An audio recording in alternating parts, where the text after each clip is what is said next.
Hello everyone, today we are going to learn basic SketchUp 2026 how to align two objects. For the first object, I will use the rectangle and then use pull tools. We can convert to group, and the second we can use the line tools to create a simple object here. Convert again and then make group. Now if you want to align face to face like this face with this, you can use the move tools.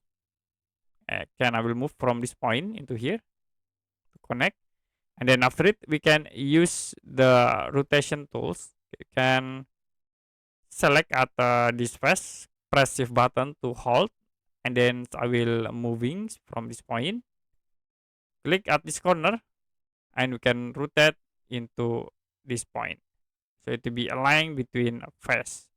Now we can use move tools to move like from this point into here.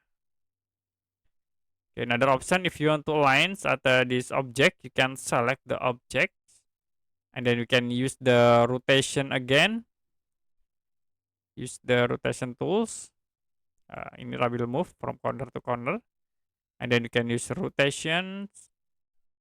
Click from this corner and click at this line.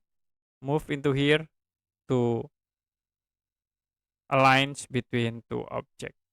So that's it for the basic SketchUp tutorial, how to align between two objects.